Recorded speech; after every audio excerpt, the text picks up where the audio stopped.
그래서 나는 자 야구를 내가 성공 못했으니 이걸로는 무조건 성공하겠다 하고 어떻게든 이제 했죠. 근데 이게 쉽지가 않더라고요. 그 길이. 동기부여 이제 시작됩니다. 예, 네, 예. 쉽지가 그래서 않더라고요.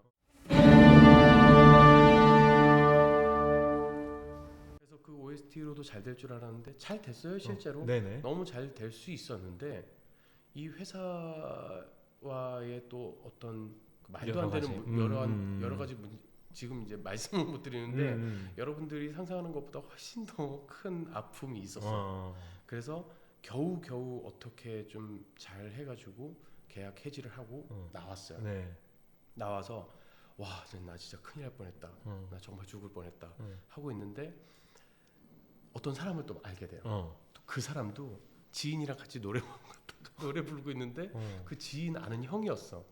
근데 이 형이 내 노래를 듣고 야, 너 잠깐 나랑 어디든 가자. 그래서 녹음하는 데를 데리고 간 거야. 그 녹음하는 데를 데리고 가서 야, 너 아까 그 노래 나한테 들려줬던 노래 좀 틀어봐. 이거 한번 들어봐요. 그리고 나 노래를 들려줬는데 되게 미성의 여리여리한 노래를 나한테 들려주는 거야. 이거 할 수 있겠어요? 했는데 나한테 너무 쉬워. 왜냐면 저 초미성이었거든요. 정말 KCM 김종국 같은 목소리였어. 야, 이거 주인 찾았다 하더니 갑자기 이걸 녹음을 하죠. 계약하자는 것도 아니고 곡비를 받겠다는 것도 아니고 정말 내가 하고 싶어서 하는 거니까 그냥 합시다 해가지고 그렇게 해서 우리가 한 3개월 동안 15곡을 녹음을 했어요. 진짜? 그러더니 이 사람이 우혁아 이거 해보자. 내가 너 할 수 있을 것 같아. 해가지고 그때는 이제 공중파는 어렵고 KM, Mnet 케이블 TV 케이블 TV 쪽으로 이제 방송을 하기 시작해요. 계약을 해가지고 정식으로. 계약을 안 하고. 그러니까 이 사람이 나한테 얼마나 천사 같은 사람이겠어. 그렇지. 되게 유명한 캐스팅 디렉터였거든요. 그래서 내가 이 사람을 정말 거의 맹신을 했어. 이 형이 시키는 대로 다 했어요. 갑자기 이 형이 야, 우리 이거 되게 잘 될 것 같아. 근데 이게 되려면 계약서가 필요하대. 형식적으로 50만 원, 계약금 50만 원만 해가지고 그냥 형식적으로 이렇게 하자. 형, 몇 년 할까요? 20년? 10년? 내가 이렇게 할 정도로 이 형을 믿은 거야. 야, 그런 거 하지 말고 그냥 5년만 하자. 해가지고 5년에 그 50만 원 계약금 받고 계약을 했어요. 다음 날 이 형이 연락이 안 되네. 그러더니 다른 어떤 낯선 사람이 전화가 와서 민우혁 씨 계약서가 양도가 되었으니 이제 우혁 씨는 우리 회사 소속입니다. 이렇게 되는 거야. 네? 그랬더니 만나재? 만났어. 그래서 내가 지금까지 15곡 녹음한 거에 대한 비용, 녹음실 사용, 그 세션, 그리고 나한테 지금까지 사용해서 들어간 비용 해가지고 거의 1억을 돈 내래? 나한테 그러니까 물린 거구나. 물린 거야. 나는 1억에 팔려간 거야. 그럼 내 빚이 1억이 된 거잖아. 뭐야? 그렇게 그 회사를 갔는데 지금은 혼자가 아니라 이제 팀으로 하는 게 유행이니 당신의 노래를 나는 15곡 녹음을 다 해놨는데 쪼갭시다 해가지고 멤버를 데리고 와서 그걸 4등분해서 다시 녹음을 해서 뭐야? 2006년에 이제 포커스라는 이제 그룹으로 다시 이제 왜? 데뷔를 하죠. 근데 그거를 하는데 그게 또 쉽나요? 당연히 쉽지 않지. 근데 그 회사가 이제 재정 상태가 너무 좋았었어. 아, 좋았다. 우리한테 투자를 막 이렇게 한 거야. 그래서 막 뮤직 페스티벌 이런 거를 한 달짜리를 열어서 정말 말도 안 되는 가수들 있잖아. 그때 당시 동방신기, 잘 나가는 이승환, MC 더맥스, 저 DJ DOC 뭐 이런 가수들을 최고의 가수들을 하루에 한 번씩 콘서트를 하는데 우리를 앞에 게스트로 넣은 거고 딱 넣어가지고 5곡씩 매일 그걸 한 거예요. 일종의 마케팅이구나. 마케팅이지. 그렇게 해가지고 공중파까지 다 돌렸는데 잘 되진 않았어요. 그러면은 우리의 빚이 어떻게 됐겠어? 그 뮤직 페스티벌을 하기 위해서 쓴 돈이 또 물린 거야 또. 너네 띄우려고 하는 거다. 말이면 되잖아요. 매일 우리를 그 5곡씩 부르게 했으니까. 그렇게 해서 내 빚이 이제 또 이만큼 불어났네. 그래서 그거를 갚을 때까지 이제 계약 해지가 안 된다라는 거야. 와, 진짜 그 어린 나이에 어. 그러면은 어떻게 해야 되나요? 막 정말 어, 그래서 죽겠네. 그때 당시에 내가 27 막 이럴 때였는데 너무 노래가 하기 싫은 거야. 아 그냥 야구나 열심히 할 걸. 정말 노래를 안 했어요. 계속 왜? 안 하고 별의 아르바이트 하면서 이렇게 지내다가 어. 이러면 내가 죽겠다라고 어. 생각을 해서 그냥 일단 군대라도 갔다 오자. 음. 그러니까 갔다 왔죠. 오자마자 이제 나는 일을 해야 되잖아. 그러니까. 바로 그 회장님을 찾아갔지. 회장님 저 좀 살려주세요. 그랬더니 안 된대. 왜냐면은 자기도 그렇게 하려고 했더니 우리 그 멤버들이 미리 가가지고 약간 좀 안 좋게 막 이렇게 회장님의 감정을 안 좋게 만들어 놓은 거야. 이 사람은 마음이 다쳤구나. 다친 거지. 그래서 내가 그때부터 매일 찾아갔어. 매일 그 회사를 살려달라고. 살려주세요 해가지고 이 회장의 마음을 움직였지. 그리고 이제 딱 그만 해준 거야. 그때부터 아 오케이 난 노래 안 해 하고 연기를 배우기 시작해요. 그래서 연기를 막 배우고 있는데 우리 연기 선생님이 너 뮤지컬 한번 해봐라 이렇게 하는 거야. 노래를 워낙 또 잘하니까. 노래도 하고 너 노래도 할 줄 알고 또 연기도 이제 할 거면 넌 뮤지컬 한번 해봐라. 그래서 아유 저는 뮤지컬 그런 거 잘 몰라요. 그 전까지는 뮤지컬을 너무 잘 몰랐죠. 저는 뮤지컬이 약간 오페라 같은 건 줄 알았어요. 네.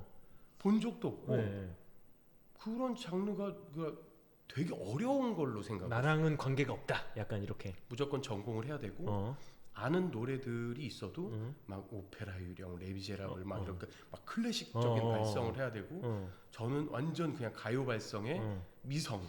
그냥 아유 저는 이렇게 했는데 그러다가 이제 세미 씨를 만난 거지. 현 와이프님. 현 와이프를 만났는데 우리 와이프 꿈이 뮤지컬 배우였어. 아 진짜? 요건 또 처음 듣는 얘기네요. 세미 꿈이 이제 뮤지컬 배우였는데 나한테 뭐 왜 뮤지컬을 안 해? 야 뮤지컬이 뭐 아무나 할 수 있는 거냐? 당연히 나는 못하지. 내가 무슨 뮤지컬을 해? 배워. 그게 배운다고 되는 거야? 아 멋있다. 실제로 세미 후배 중에 정말 유명한 바리톤 성악가가 있는데 우리 집으로 불러서 나 레슨도 받았었어요. 진짜? 너무 어려운 거야 그게. 장벽이 나한테 더 높아졌어. 오야 이거 더 못하겠다 하고 이제 그렇게 지내다가 어찌 이제 결혼을 하게 됐죠. 결혼을 하고 계속 이제 아르바이트를 하는데 우리 와이프가 언제까지 아르바이트 할 거야? 그게 결혼하고 1년 반 정도 있다가 참을 대로 참았구나. 참을 대로 참은 거지. 오디션 봐. 너 노래 하고 싶잖아. 딱 이러는 거야. 아니야. 나 하기 싫어. 거짓말하지 마. 너 노래 하고 싶잖아. 빨리 오디션 봐. 그때 처음 알았어요. OTR이라는 사이트가 있는 거를. 아 뮤지컬 배우 그 오디션 정보가 가득한. 그래서 너무 강력하게 그거를 진지하게 얘기하길래 뭔지 한번 들어가 봤어. 그게 몇 년도죠? 대충 기억나요? 그게 2013년. 그래서 들어가 봤죠. 그랬더니 이제 우리 와이프는 그 정보들을 다 아니까 막 나한테 이거는 어떤 작품이고 이건 무슨 작품이고. 그렇지 뮤지컬 꿈나무였으니까. 그때 이제 주크박스 뮤지컬 젊음 행진이라는 작품은 그 전에 제가 했었어요. 그러니까 뮤지컬을 했었어요. 그게 어떻게 된 거냐면은 지금 되게 헷갈리시겠다. 제가 2011년에 젊음의 행진이라는 작품을 오디션을 받고 그걸로 데뷔를 했었어요. 뮤지컬 데뷔를. 그리고 뮤지컬도 아니다. 너무 어렵다. 해서 그 이름을 민우역으로 예명을 바꾸고 드라마를 이제 하기 시작했어요. 제가 여러 드라마를 하던 와중에 이제 민우역으로서 활동을 하던 와중에 결혼을 하고 활동이 다 끊기고 아르바이트를 이제 하게 된 거죠. 그래서 이제 많은 관객 여러분들은 제가 2013년 데뷔를 알고 있어요. 민우역으로 뜨는 거는 그거밖에 없으니까. 그렇죠. 실질적으로는 더 전에 박성역으로 2011년에 데뷔를 했었다. 뮤지컬 데뷔가 2011년이구나. 11년이기는 하다. 하지만 사람들은 민우역 치면은 2013년이니까. 그러니까. 그래서 제가 전화를 다시 드렸어요. 했었으니까. 오디션 다시 볼 수 있냐? 볼 수 있다. 그럼 이거 저 이번에 좀 준비 잘해서 오디션 다시 한번 보겠습니다. 해서 그때 했던 역할로 다시 한번 제가 하게 되죠. 근데 어떻게 보면은 되게 잘했겠다. 왜냐면 이제 거기 나오는 게 이제 가요들, 맞아요. 옛 가요들이 많았고 맞아요. 하니까. 그렇게까지 그렇게까지 어렵진 않았죠. 본인에게, 네, 저에게는. 하지만 춤도 워낙에 제가 그 H.O.T.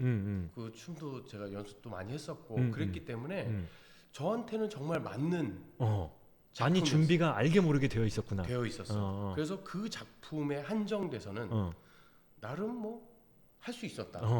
하지만 또 다른 작품이 이제 계속 연결돼야 되잖아요. 그렇지. 아시잖아요. 네네. 거기까지 갈 자신이 없는 거예요. 내가 아직 준비가 안 돼 있으니까. 안 돼 있는.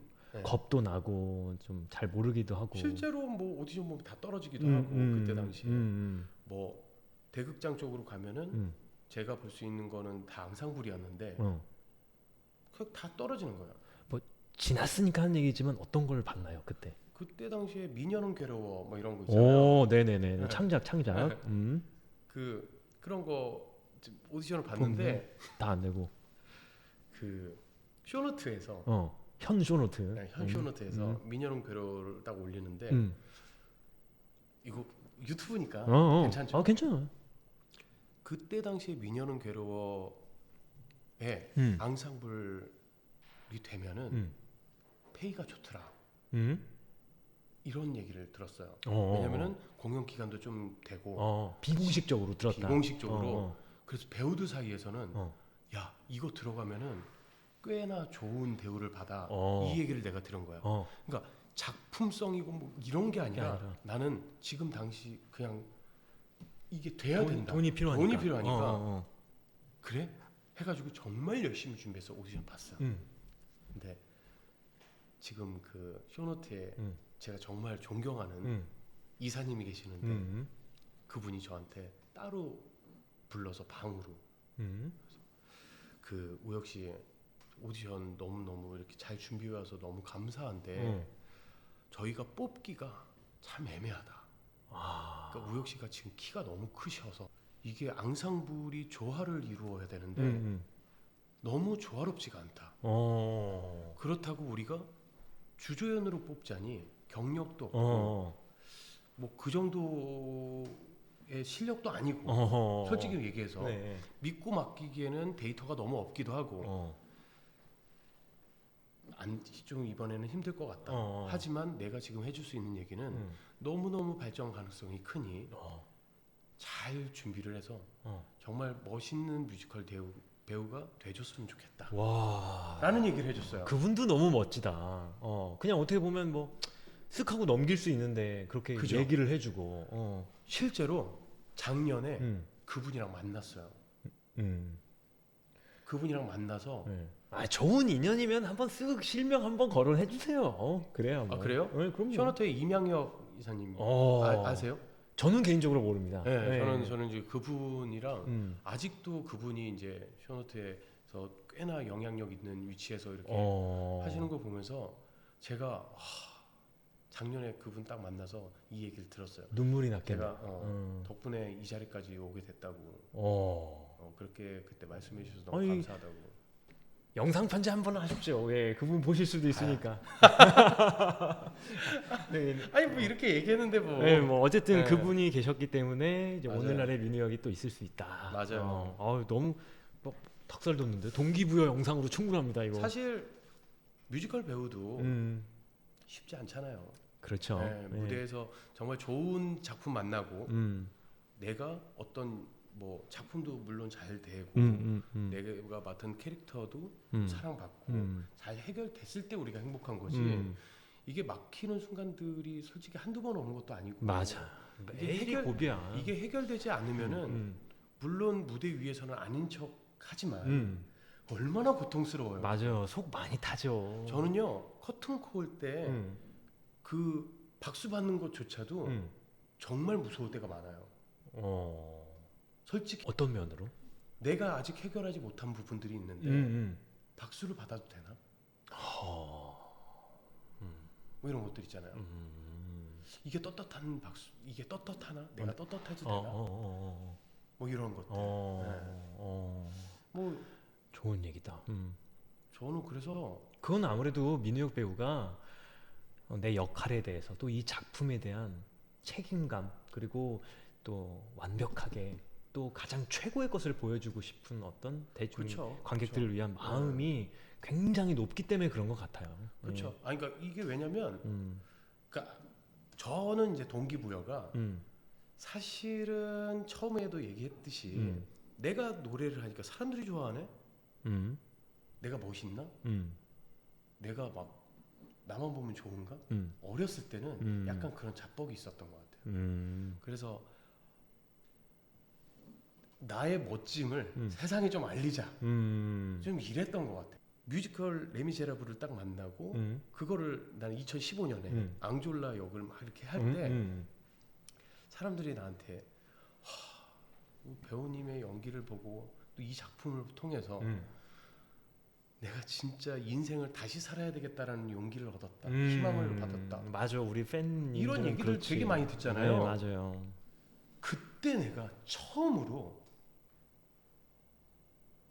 나 지금까지 뭐 한 거지라는 생각이 드는 거야.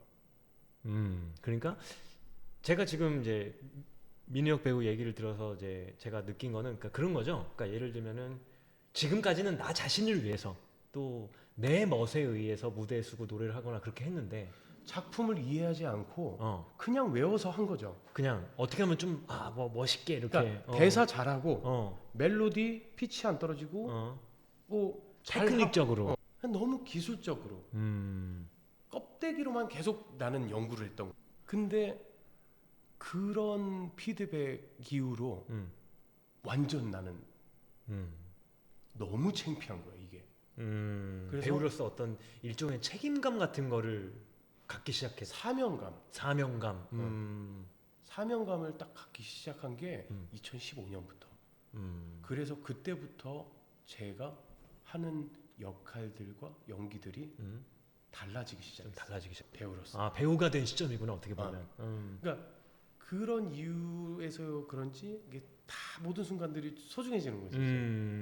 자, 아니 우리 이제 심층 토크 유어세이지가 사실 조금 뭐라 그럴까 그 프로그램 취지가 약간 교육적인 것도 좀 있어요. 그래서 그래요? 왜냐하면은 여기에 이제 이 우리 채널을 보는 많은 구독자들 중에 뭐 학생들도 되게 많고 지망생도 많고 하니까 혹시 지금 이 프로그램을 보는 많은 그 시청 구독자들 중에 그런 사람이 있어요.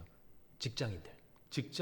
그리고 뭐 타 업종에서 일을 하고 있는데 그럼에도 이 뮤지컬 배우로서의 꿈을 포기하기가 어렵다. 지금도 그런 사람들이 있단 말이죠. 어딘가에는. 네. 그런 사람들한테 혹시 해주고 싶은 이야기가 있나요? 그러니까 예를 들면은 우리 민우혁 배우처럼 운동을 지금 현재는 하고 있는데 혹은 막 헬스장 트레이너로 혹은 뭐 다른 직업군을 가지고 있는데 사실 내 마음속에는 여전히 뮤지컬 배우가 꿈이야. 그런 사람이 있을 수 있잖아요. 그쵸. 그런 분들에게 해주고 싶은 어떤 동기부여의 말이라든지 아니면 조금 더 실질적인 이렇게 요새 해보면 어떻냐 이런 어떤 조언 같은 거 좀 있을 수 있을까요? 솔직히 말씀드리면은 저는 꿈을 포기하지 말아라. 늘 두드리다 보면 언젠가는 길이 열릴 것이다. 라고 말씀을 하잖아요, 보통. 그렇죠. 근데 아까 전에도 이제 말씀을 드렸듯이 제가 하고 있는 일도 저희들도 정말 좋아서 이 일을 하고 무대 위에서 숨쉬는 게 얼마나 행복한지 너무 사랑하면서 함에도 불구하고 되게 불행한 순간들이 있어요. 그렇죠. 네, 절망적이고 정말 절망적이고 아직까지도 이게 뮤지컬을 계속 해야 되는 건가? 라고 생각할 정도로 정말 절망적인 순간들 있잖아요. 이게 잘해야 행복한 거고 잘 돼야 기분 좋은 건데 잘 돼야 기분 좋은 거고 이것도 나 혼자만 그렇게 느끼는 게 아니라 정말 많은 분들께서 그렇게 봐주셔야 이게 좋은 건데 그걸 아셔야 될 것 같아요. 내가 지금 꿈을 꾸고 있는 일들이 누군가에게 얼만큼의 영향력을 발휘할 수 있는지에 대한 고민을 조금 해보시는 게 먼저일 것 같고, 지금 현재 자신의 실력과 여러 가지 여건을 직시하라는 그렇죠. 의미로 받아들여도 될까요? 그렇죠. 그럼에도 불구하고 이거를 사랑한다면 저는 가능하다고 생각을 합니다. 왜냐면은 이 무대를 사랑하지 않으면 버틸 수가 없지만 무대를 사랑하면 버텨지거든요.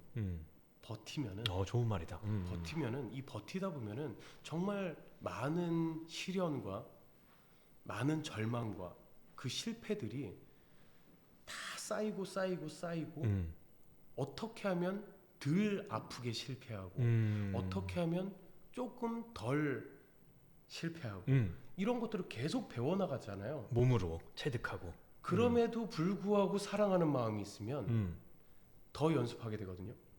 그러니까 저 같은 경우는 이거를 감히 뮤지컬을 너무 사랑한다라고 얘기를 할 수 있는 게 뭐냐면 너무 아프고 컨디션이 안 좋고 해도 차 안에서 노래를 부르고 있어요.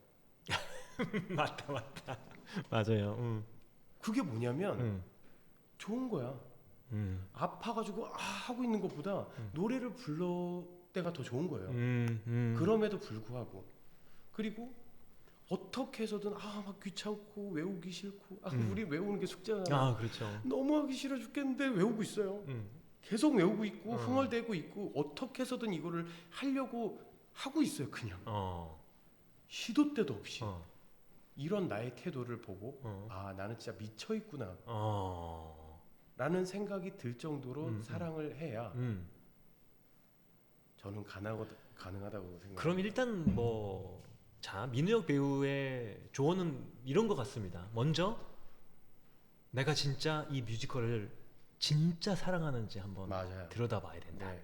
두 번째는 이게 자기가 그냥 단순히 사랑하는 거 외에 여러 가지 나에게 필요 충분 조건이 좀 갖춰져 있는지를 좀 직시하고 내가 정말 행복할 수 있는지 마음적으로나 또 실력적으로나 맞아요. 그런 것들을 좀 객관적으로 확인해 볼 필요성도 있다. 그렇죠. 이런 좋은 얘기를 해주셨습니다. 여러분들 어쨌든 민우혁 배우는 여러분들한테 꿈을 잃지 말라는 얘기를 기본적으로 해주고 있고 여러분들이 지금 해준 조언들을 아마 마음속에 잘 간직을 하면서 지금 하고 있는 일과 함께 그 꿈을 놓지 않는 여러분들이 노력을 계속 해주면 참 좋겠다. 이런 생각을 맞아요.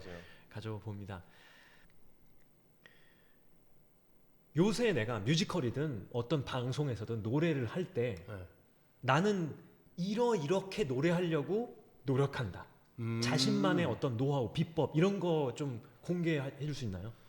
사실 저는 전공이 아니다 보니까 약간 제가 가지고 있는 딱 어떤 그 특장점이라고 볼 게 없는 것 같아요. 그래서 제가 봐도 뮤지컬 할 때랑 예를 들어서 불후의 명곡, 복면가왕 이런 거 할 때랑 행사를 할 때랑 곡마다 목소리의 톤이나 어떤 그 질감들이 조금씩 바뀌거든요.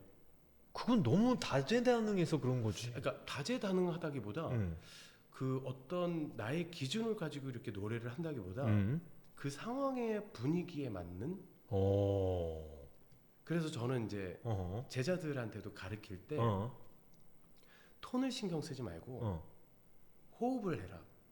왜냐하면 우리가 어떤 여러 가지 형태의 감정을 가질 때 가장 먼저 바뀌는 게 호흡이거든요. 두려울 때, 슬플 때, 기쁠 때 호흡부터 바뀐단 말이죠. 그렇죠. 상황에 따라서 바뀌는 게 호흡이기 때문에 어떤 그 톤을 바꾼다기보다 그 호흡을 바꾸다 보면 그 호흡에 맞는 소리가 나온다. 자연스럽게 따라온다. 네. 저는 그래서 그 가사에 맞는 호흡을 하다 보면 조금 잘 묻지 않나? 너무 좋은 얘기인데요. 그리고 또 한 가지. 저는 이제 노래를 처음에 이렇게 받으면 연습을 할 때 그 MR을 저는 되게 많이 들어요. 악기가 어떤 느낌인지. 우리는 이제 딱 들으면 이 악기의 온도를 그렇죠. 조금 느껴지잖아요. 뭐 악기의 구성이나 뭐 방향성 뭐 이런 것들. 그러면은 보통 이게 좋아하는 예를 들어서 저는 오케스트라를 되게 좋아하거든요. 첼로나 뭐 이런 음을 되게 좋아해요. 그러면은 하나의 오케스트라 일원으로서 저는 같이 연주를 막 해봐요. 그 멜로디를. 너무 좋은 얘기다. 네. 그러다 보면 그 박자 뭐 이런 거를 막 이렇게 따로 연습하지 않아도 이 오케스트라가 어떻게 흘러가는지 그냥 자연적으로 습득이 되는 거죠. 실려가는구나. 네. 예를 들어서 우리가 뭐 브링 히몬 같은 거 하면은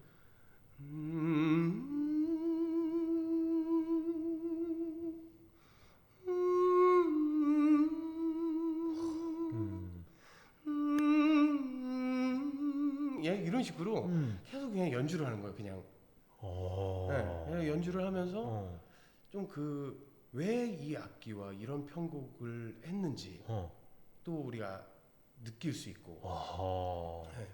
지금 너무 좋은 얘기 해줬습니다. 그러니까 민우혁 배우는 MR을 많이 듣는다. 네. 그래서 그 MR에 있는 악기 구성이나 또 음악적인 흐름 같은 것들을 집중해서 맞아요. 거기에 내 노래는 그냥 실려가는 것뿐이다. 맞아요. 최근에 그 김성민 배우가 네? 그 얘기한 거 중에 자기의 연기가 예전에 엄청 컸다. 근데 그 클 필요가 없었는데 연극할 왜 때. 나는 연기를 다 표현하려고만 했을까? 내가 아무것도 안 하고 있어도 이 카메라 앵글이나 어떤 그 흘러가는 음악들이 내 감정을 지금 설명을 해주고 있는데 왜 나는 그걸 다 표현을 할까? 그래서 예전에는 저는 되게 컸어요. 막 이러려고 막 했는데 지금은 그거를 되게 많이 빼려고 노력을 하고 있어요. 네. 이제야 그게 무슨 말인지 알겠더라고. 내가 크면 클수록 나를 도와주는 것들이 다 방해가 되는.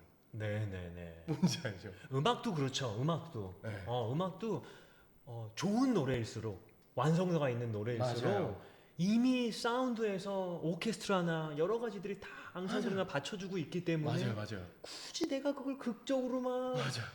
하려고 안 해도 맞아요. 충분한데. 맞아요. 그런 얘기죠. 요즘에 그런 것들을 되게 많이 느끼고 고민하고 이제 나이가 먹었나 봐요. 그런 것들이 굉장히 좀 공감이 많이 되고 그런 것 같아요. 또 오늘 우혁이 내 동료이자 친구이자 나의 동생의 우혁이에 대해서 또 새롭게 알게 된 게 뮤지컬보다 그러면 그 드라마 연기가 먼저인 거네요. 2013년에 뱀파이어 검사 그러니까 그때 시즌제 드라마에 많이 했었어요. 네. 나는 최근에 와서야 그 매체 연기에 도전한 줄 알았더니 그게 아니었구나. 네, 저 꽤나 작품 많이 했어요. 많이 했구나. 네. 알게 모르게. 그래서 아니 어때요? 그 매체로 진입하게 된 그 계기 아니면 그러니까 최근에 그런거나 아니면 매체 연기는 좀 요새 이런 것들을 많이 요새 챙겨간다, 좀 느낀다 이런 것들이 있나요? 근데 매체 연기는 사실 카메라 각도나 뭐 카메라의 거리나 그리고 마이크들이 워낙에 이제 잘 돼 있기 때문에 상황에 맞게 예를 들어서 눈 하나만 완전 타이트하게도 들어갈 수도 있고 정말 뭐 입술의 떨림이라든지 뭐 공기 뭐 이 정도의 소리도 다 잡아낼 수 있는 정말 디테일한 연기를 다 보여줄 수 있잖아요. 근데 이게 나는 매체 연기만 가능하다고 생각을 했는데 뮤지컬도 마이크 성능이 워낙에 좋다 보니까 맞아요. 요즘 예전에는 정말 작게 하면은 그러니까 너무 이제 작게 하면 이 정도로 들어가게 하면 갑자기 큰 소리 내고 그러면은 이게 너무 막 하울링도 나고 막 이런 것 때문에 안 되잖아요. 야 이 새끼야 이제 막 근데 요즘에는 정말 이 작은 숨소리까지도 다 디테일하게 잡아내고 또 우리 그 관객 여러분들께서 오페라 글래스로 이렇게 다 보기도 하고 하기 때문에 저는 이 간극이 정말 많이 줄었다고 생각을 하거든요. 무대 연기에서도. 네. 매체 연기를 하고 무대 연기로 딱 넘어왔을 때 너무 이게 더 편해지는 게 느껴져요. 그래서 그러니까 체감이. 네, 체감이. 그래서 이 두 가지를 계속 이렇게 가져가는 게 나 계속 앞으로도 성장할 수 있는 본인의 성장을 위해서 원동력이 되겠다라고 또 생각도 들고 어쨌든 매체로서 이제 또 인지도를 올려놓으면 또 작품을 하기에도 워낙에 좋으니까 더 좋기도 하고. 맞아요.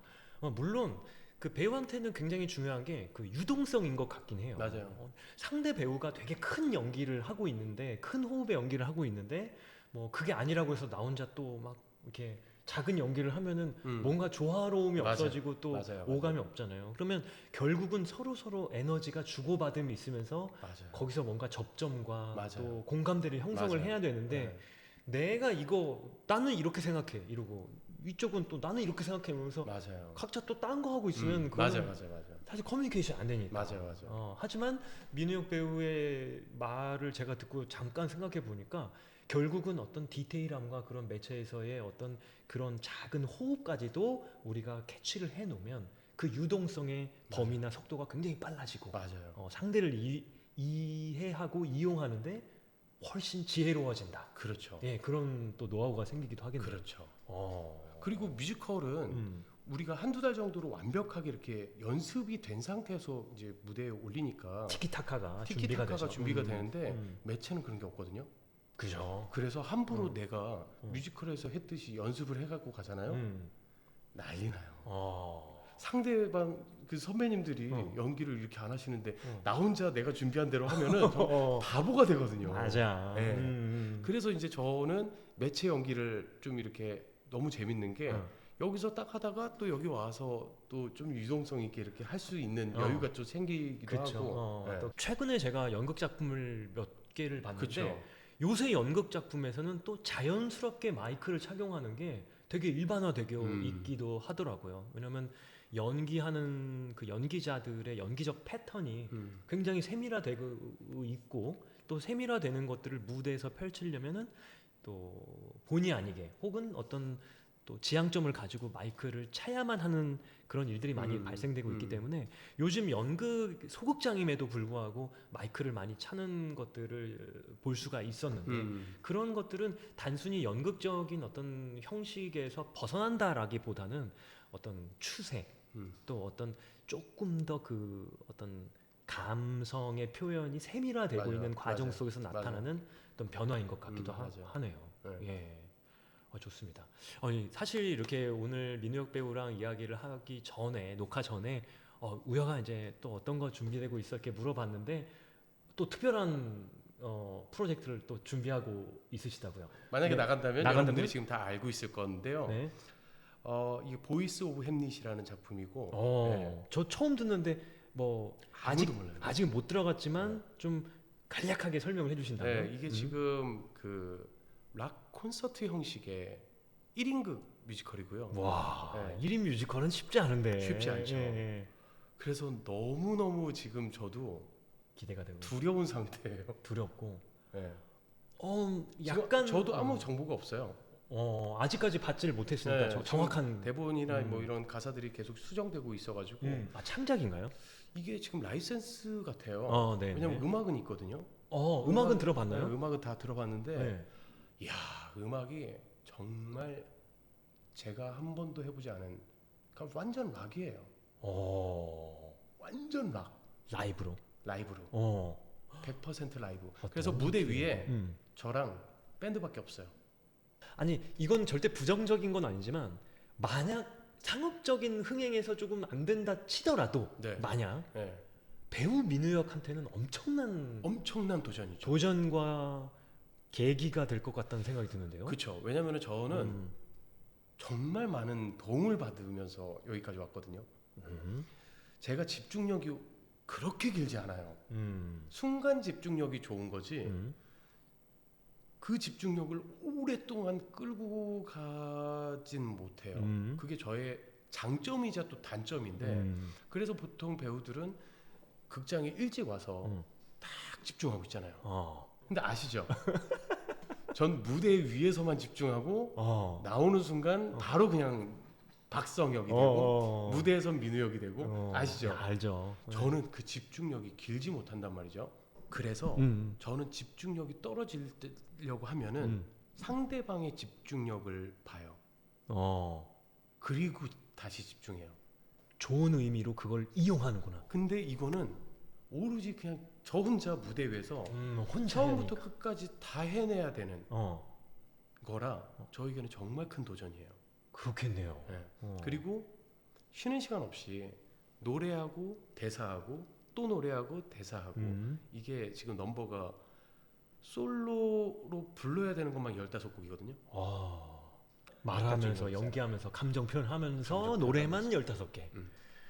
춤도 있을 것 같고 아마 굉장히 어려울 것 같은데 이거를 해내면은 또 한 번의 성장이 있겠다. 평상시에 우리가 이제 우혁 배우랑 저랑 같이 뭐 작업을 하거나 뭐 일을 하거나 이러면은 우혁 배우는 항상 어떤 사람들에게 있어서 너무 나이스한 사람이기 때문에 그러니까 왜냐면은 제가 어떤 그 배우들한테 그런 영향력을 받기 때문에 나도 누군가에게는 그런 영향력을 주는 배우였으면 좋겠다 라는 생각을 좀 하는 편이에요. 좀 그래서 내가 형도 좀 혼자 있지 말고 나와 형 좀 이렇게 하는 게 맞아. 그래서 네. 조금 막 억지로 그렇게 하는 것도 있어요. 맞아. 우혁이가 저를 세상으로 많이 꺼내주죠. 자, 그래요. 이렇게 해서 오늘 민우혁 배우를 만나봤는데 공통적인 질문이 있어요. 네. 민우혁에게 카이란 친구. 나는 카이라는 배우, 나는 형이랑 가장 작품을 많이 했을걸? 난 진짜 많이 했지. 나는 카이라는 배우랑 작품을 정말 많이 했는데 솔직히 말하면 처음 봤을 때 왜 이렇게 사람이 고독하지? 막혀있지. 그러니까 막혀있다라기보다 저게 사실 배우인데 그러니까 배우라는 직업이 굉장히 고독한 직업인 거잖아. 그래서 나는 그 모습이 사실 되게 멋있어 보였어. 근데 그 고독이 고독하려고 노력하는 것처럼 보인 거야. 내가.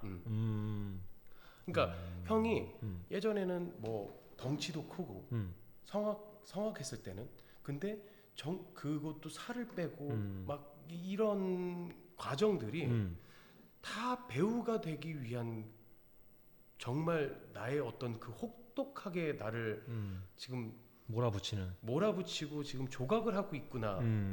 그래서 그런지 그때는 형이 너무나 그 고독하고 형을 너무 채찍질하고 대본 보고 계속 이거 볼펜으로 적고 있고 머리 긁고 연출한테 가가지고 이 모습밖에 나한테는 없었어.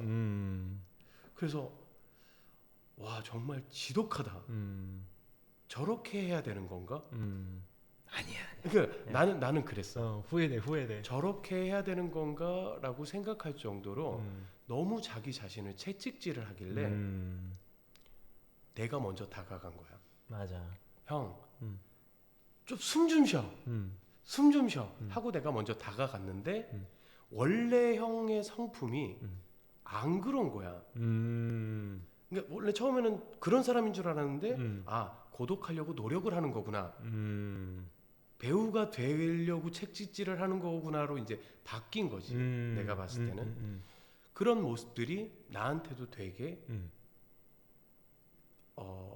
조금 많은 깨달음을 줬고 그래서 형이 나를 지금 봤을 때 그때랑 지금의 내가 분위기가 조금은 바뀌지 않았어? 나에게 아니면은 지금 공개적으로. 나의 모습이 나는 지금 내가 이런 생각도 하나 싶을 정도로 내가 좀 바뀌었거든.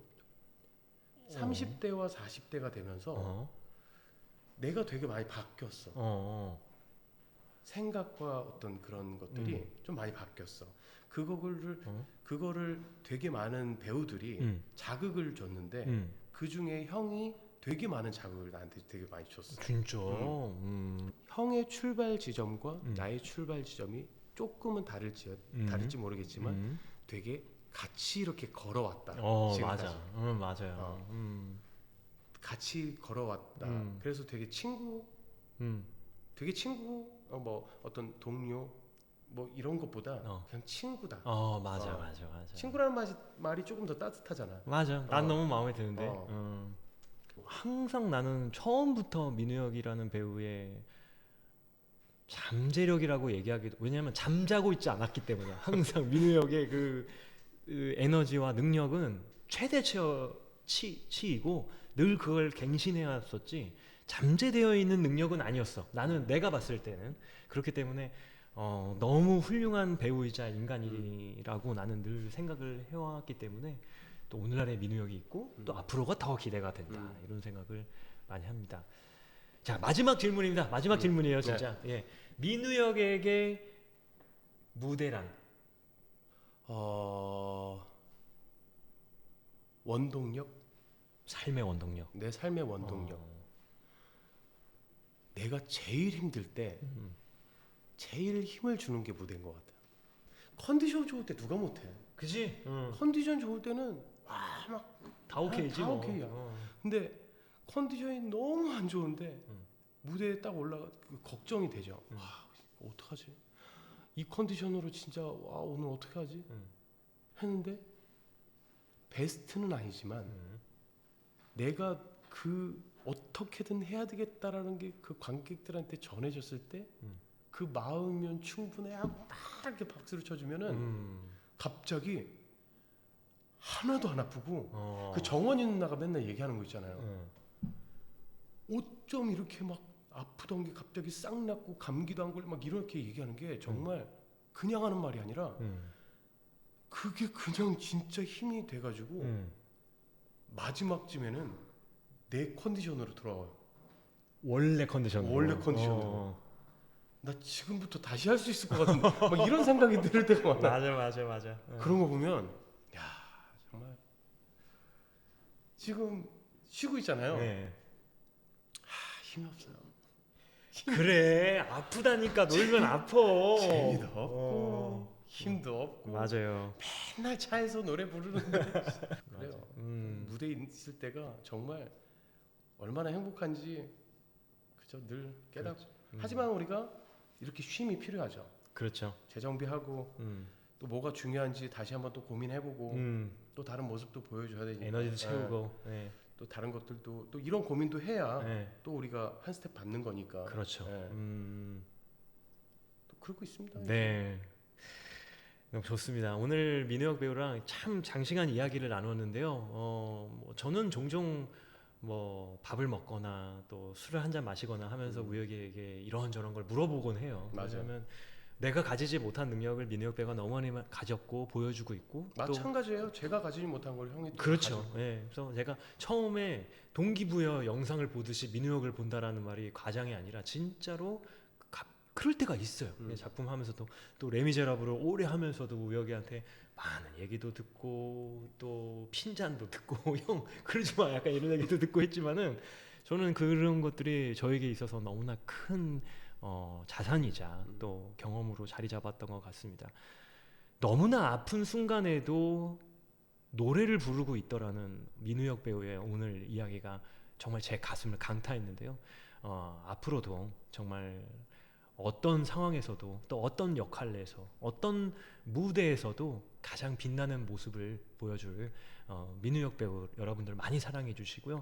또 앞으로 그가 얼마나 또 진보하고 전진하는지 여러분들 또 많이 기대를 해주시면 좋겠습니다. 마지막으로 오늘 시청해주신 여러분들께 끝인사하고 마무리할까요? 네, 여러분 뭐 저의 이야기가 여러분들께 뭐 어떤 의미가 있을지는 잘 모르겠지만 그래도 오늘 저는 여러분들과의 직접적인 만남은 아니었지만 여러분들이 또 볼 생각에 또 카이 형과의 직접적으로 이렇게 얘기를 했지만 오늘 왜 내가 얘기하고 내가 또 치유가 되고 그랬나요? 네, 그랬어요. 또 예전 또 과거도 또 생각을 하면서 사실 몇 번을 울컥했는데 네, 또 이렇게 또 잘 되고 또 열심히 해서 제가 또 자리를 잡아 보니까 또 그때를 회상하면서 웃으면서 또 얘기를 할 수 있는 날이 온 게 너무너무 다행인 것 같고 지금 또 그 과정, 그 스텝을 밟고 있는 분들이 굉장히 많으실 텐데 여러분들도 정말 그런 지옥 같은 시간들을 잘 견뎌내시면 언젠가는 그 순간들이 다 나를 지금 여기까지 오게 한 밑거름이었구나라고 웃으면서 미소 지으면서 회상할 수 있는 시간이 분명히 올 거라고 저는 생각합니다. 네. 네, 그러니까 꼭 올라오셔서 네, 그때를 회상하는 순간이 오길 제가 응원하겠습니다. 오늘 너무너무 즐거웠어요. 네, 오늘 민혜옥 배우랑 멋진 이야기 나눌 수 있어서 너무 좋았고요. 우리 카이 클래식의 심층 토크 유어스테이지 구독과 좋아요 여러분들 많이 눌러주시기 바랍니다. 자, 그러면 저희는 다음 시간에 다시 인사드리도록 할게요. 오늘 나와주신 민혜옥 배우 고맙습니다. 감사합니다. 땡큐. 아, 오늘 좋은 얘기 많이 들었다, 우여가. 와, 시간 장난 많이 갔어.